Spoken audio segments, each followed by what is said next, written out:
Before Squid Game was a show, it was real. And people actually died. What if I told you Squid Game is based less on fiction, and more on terrifying reality, debt, desperation, and the kind of games you don't get to stop playing. Unless you win. Or die. Today on Naked History, we're diving deep into the real Squid Games. From Seoul's broken economy to underground gambling, ancient blood sports, and even the forgotten alleys of Madrid. And maybe, just maybe, you'll see how close we still are to playing the same deadly game. In 1997, South Korea was an economic success story. Until it wasn't. Overnight, the Asian financial crisis ripped through like a hurricane. Banks collapsed, companies folded. One day you were employed for life. The next, you were just another number. People lined up outside closed doors, begging for their salaries. Some found out they were fired by reading it in the newspaper.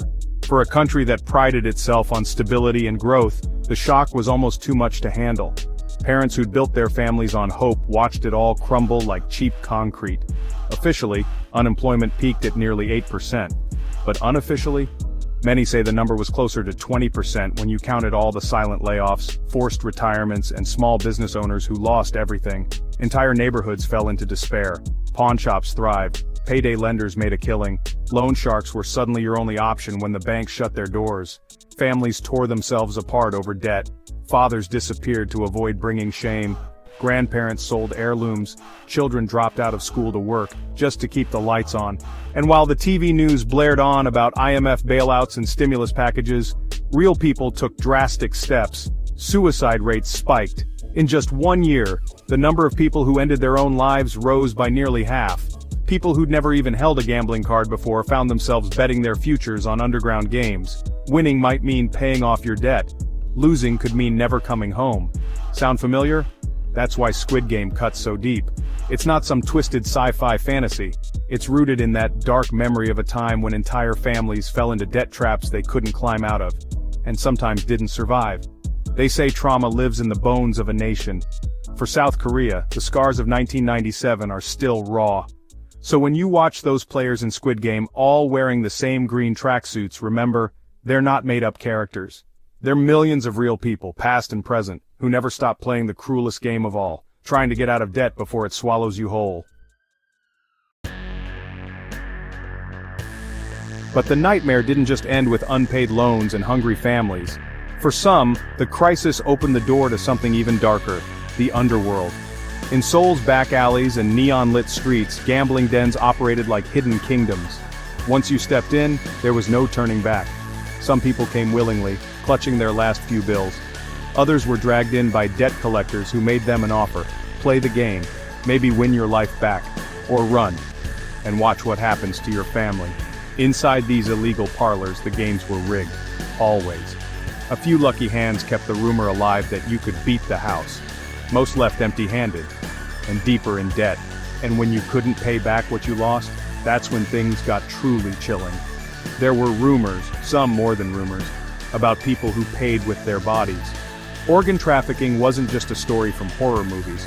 Human rights groups have documented real cases where the poorest and most desperate were tricked, coerced, or forced to sell a kidney, part of a liver, even corneas. A South Korean news outlet once told the story of a factory worker who vanished after racking up massive gambling debts. Years later, whispers said he was still paying it off, just not in cash.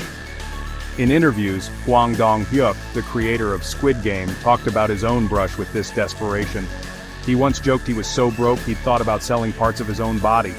He wrote the story in a cafe, sipping the cheapest coffee for months because he couldn't afford lunch. These weren't just urban legends. All across East Asia, people trapped in debt have been blackmailed into forced labor, sold to gangs, or trafficked for parts. No masked soldiers with shapes on their faces. No giant playgrounds. Just real people playing a game with no rules. Except the house always wins. When you watch a Squid Game player take off his shoes and step into that marble ring, remember this. Sometimes in real life, you didn't even get a game to play. You were just prey. The neon lights in Seoul look beautiful from a distance, but for some, they've always hid shadows no one wants to see. When Squid Game exploded onto Netflix, the world asked, how could anyone think up something so twisted? The answer is simple. Life wrote it first. Hwang Dong-hyuk didn't grow up imagining deadly playgrounds for fun. He was drowning in debt. In 2009, he wrote Squid Game because he knew that feeling of staring at zero in his bank account while the world passed him by. For 10 years no studio wanted it. It was too harsh, too sad, too close to home. Nobody wanted to believe this kind of human cruelty could sell popcorn. But it wasn't all Korean reality. Some pieces came straight from Japanese pop culture, and those comics didn't hold back. Battle Royale came out in 1999. A whole classroom of kids forced to fight to the death on an island. Kaiji showed desperate workers gambling on impossible games, risking fingers, organs, and worse. Liar Game took ordinary people and turned them into manipulators and backstabbers for survival. Yet Squid Game twisted it in a way that hit Koreans in the gut. It added the shame factor, the suffocating pressure to keep up appearances, the belief that failing means dishonoring your parents, your kids, everyone who sacrificed for you.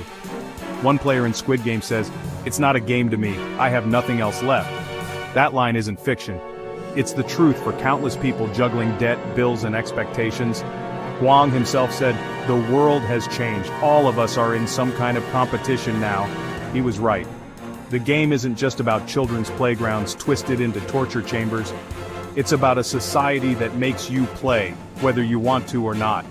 In the end, Squid Game's horror isn't the masked guards or the giant doll. It's the fact that real life can be just as cruel, with no prize money at the end. Maybe you're thinking, well, that's modern Korea, it's tragic but it's new. Hate to break it to you, it's not. Using human misery as entertainment is as old as civilization. Take ancient Rome. The gladiators weren't just burly heroes in Hollywood movies. They were mostly slaves, prisoners of war, or criminals, thrown into the arena to fight for their lives, while rich citizens bet fortunes on who'd lose their head first. It wasn't just sport, it was a spectacle, a way for the powerful to show who was disposable, and who was not. Across the ocean to Mesoamerica. The Aztecs played Olamalisli, an intense ball game. Players bounced a heavy rubber ball through stone hoops. Some scholars argue that the losing team could be sacrificed to the gods, play to live, or die if you lose. In feudal Japan, wandering samurai, the Ronin, sometimes fought in duels to earn money. These weren't always noble duels for honor. Sometimes desperate men staged deadly matches for the entertainment of bored warlords or cheering villagers. Now let's rewind to Europe, 19th century Madrid. The Corrales, buildings where the poorest squeezed into tiny rooms around a shared courtyard. In these claustrophobic spaces, debts piled up like rotting garbage. Loan sharks made the rounds, and sometimes the only way out was to gamble in rigged card games. Lose, and you lost everything. Your furniture, your bed, your dignity. Some local stories even tell of men who lost their lives in drunken fights that started as games for survival. So when you watch Squid Game's Deadly Marbles or Glass Bridge, remember, we've always done this. We've always turned the poor into players in a game rigged from the start. The costumes change, from togas and gladiator helmets to tracksuits and slip-on sneakers. The rules might look different, but the game stays the same. What does that say about us? Here's the kicker.